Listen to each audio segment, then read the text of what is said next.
की कसम उस इमाम को जरा करीब से देखिए। जिंदगी के आखिरी अय्याम आए हैं इमाम अहमद रजा के, तबीयत खराब चल रही है, परहेज का खाना खा रहे हैं। एक दिन बैठे हुए हैं और आपके साथ आपके शागिर्द बैठे हुए हैं। इतने में एक बच्चा गुजर हुआ, कहने लगा मौलाना, कहा क्या बात, कहा हमारे घर दावत खा लेंगे। अल्लाह अकबर, इतना सुना मेरे इमाम ने बच्चे की तरफ देखा, कहा बेटे क्या खिलाओगे। उसके दामन में पाक साग था चने का, कहा यही बनवा के खिलवा देंगे। अल्लाह अकबर, बच्चे से आपने देखा, कहा अपनी मर्जी से आए हो या किसी ने भेजा है। बच्चा कहने लगा माँ ने दावत के लिए भेजा है। आपने फरमाया घर में कोई बड़ा नहीं था क्या। जैसे इतना कहा बच्चे की आंख में आंसू आ गए। बच्चा कहने लगा हजरत मैं यतीम हूँ, मेरे सर पे बाप का साया नहीं है, माँ मेरे सहारे घर में रह रही है और इस उम्मीद पे माँ जिंदगी गुजार रही है कल जब बेटा जवान होगा जिंदगी का सहारा बनेगा। कब मेरे बाप का साया सर पे नहीं है। मेरे इमाम ने इतना सुना, आपने बगैर सोचे समझे कह दिया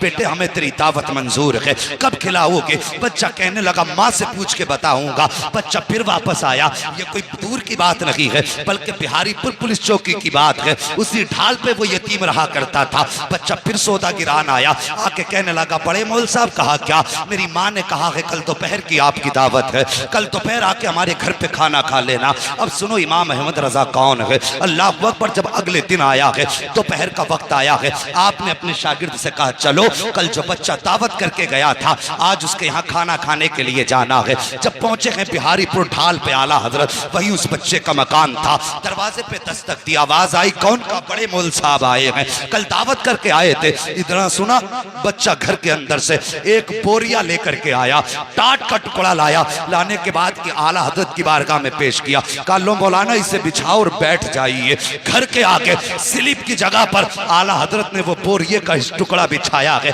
और बैठ जाते हैं। आज का पीर होता तो कहता पहले एयर कंडीशन कमरा चाहिए, एसी लगी होनी चाहिए, गद्दे ऐसे हो कि थकन उतर जाए, चार लोग पैर दबाने वाले हो। मगर सलाम मेरे इमाम तेरी मोहब्बतों के, सलाम मेरे इमाम तेरी अजमतों के। अल्लाह अकबर, बच्चे ने ला करके बोरिया बिछाया है, मेरे इमाम बैठ जाते हैं। अल्लाह अकबर, कौन बैठा है, वो बैठा है जिसके बारे में दुनिया कहा करती है डालती कल्ब में अजमत मुस्तफा सैयदी आला हजरत पे लाखों सलाम, वो बैठा है उस बोरिए पर। अल्लाह अकबर, जब लोग गुजर रहे हैं आला हजरत को देख के कहते हजरत आप यहाँ, मुस्कुरा के कहते थे जाओ तुम्हारी दावत नहीं हमारी दावत की गई है, तुम्हारी दावत नहीं हमारी दावत की गई है। ये कह के आप वापस कर देते आने वालों को। जब वक्त आ गया खाने का, बच्चा अंदर से चने की रोटी लाया है और बेसन की रोटी चने का साग, और लाने के बाद रख दी है आगे। जैसी आगे आई है रोटी, आपके शागिर्द जो साथ थे कहने लगे हजरत जी आप देख रहे हैं ये बेसन की रोटी है, डॉक्टरों का हकीमों का कहना यह है अगर एक लुकमा भी आपने खाया तो ये आपके लिए जहर से ज्यादा खतरनाक साबित होगी। अब क्या करोगे। अल्लाह अकबर, मेरे इमाम बैठे हैं, बिस्मिल्लाह शरीफ पढ़ी है और उसके बाद आपने दुरूद पाक का विर्द किया है और वो रोटी जो मेरे इमाम के लिए जहर थी आपने पहला लुकमा तोड़ा है और उसी रोटी को खाना शुरू किया है। तुम्हें क्या लगता है एक लुकमा खा के कहना पूरा कर दिया होगा? नहीं, आला हजरत ने खाना शुरू किया है। हर दिन आपकी रोटी, आपकी खुराक आधी रोटी हुआ करती थी, लेकिन आज आपने पूरी रोटी तनावुल फरमाई है, पूरी रोटी खाई है। आपके साथ जो शागिर्द थे कहने लगे मेरे इमाम तेरे राजों पे कुर्बान जाऊं, मगर बताइए तो सही, हकीमों ने सख्त परहेज बताया था, हजरत आपने पूरी रोटी क्यों खाई है? अगर एक लुकमा खा लेते तब भी दावत का हक अदा हो जाता, दो लुकमे खा लेते तब भी दावत का हक अदा हो जाता। मेरे इमाम ने अपने शागिर्द का चेहरा देखा, आंख में आंसू भर लाए, फरमाते हैं ठीक कहा तुमने, अगर एक लुकमा खा लेता तब भी उसकी दावत का हक अदा हो जाता, लेकिन ये बच्चा यतीम है, सर पे बाप का साया नहीं है। अगर मैं एक लुकमा खाता शायद बच्चे के दिल में ख्याल आ जाता कि हम गरीब हैं इसलिए मौलाना ने एक लुकमा खाया है, और अगर ये ख्याल आ जाता बच्चे का दिल टूट जाता का मौलाना अहमद रजा मुस्तफा का आशिक है और मेरे नबी ने फरमाया है जो गरीब का दिल तोड़ देगा वो मोहम्मद का दिल तोड़ देगा, जो गरीब की दिल जोई करेगा वो मोहम्मद की दिल जोई करेगा। आला हजरत फरमाते हैं मौल साहब तबीयत सही रहेगा बिगड़ जाए कोई फर्क नहीं पड़ता, अहमद रजा ये चाहता है कोई रूठे या ना रूठे लेकिन मदीने वाला मुस्तफा अहमद रजा से ना रूठे।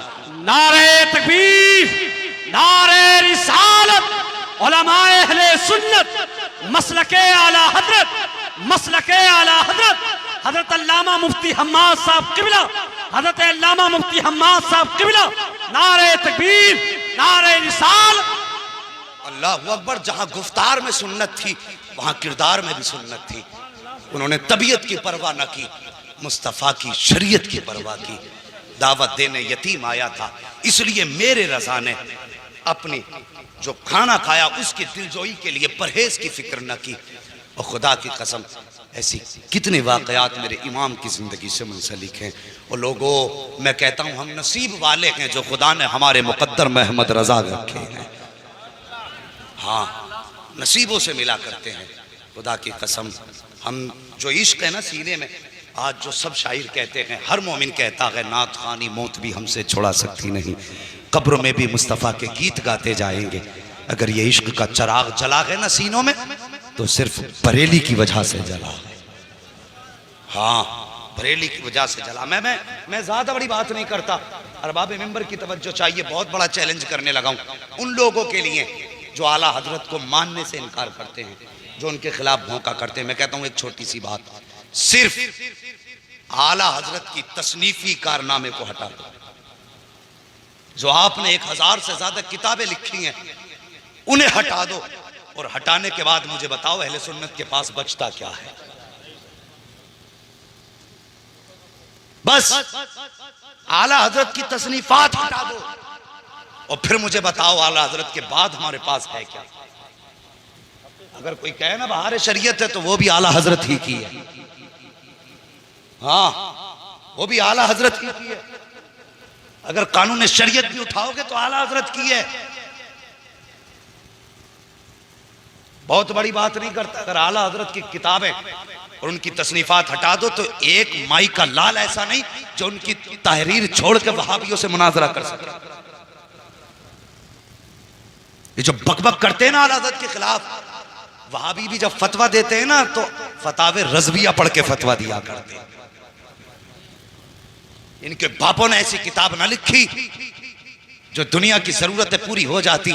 अगर दुनिया की जरूरतें पूरी होती है ना तो आज भी खुदा का शुक्र है इमाम अहमद रजा की चौखट से पूरी हुआ करती है। तो हम मुकद्दर पे नाज ना करें, खुदा ने हमें इमाम अहमद रजा जैसी दौलत अता फरमाई। हाँ, जवानों आला हजरत से भी प्यार करो। और हम सिर्फ आला हजरत से इसलिए प्यार करते हैं कि आला हजरत ने हमारा हाथ पकड़ के मुस्तफ़ा के कदमों तक पहुंचाया है। हाँ, ये उनका एहसान है हम पर।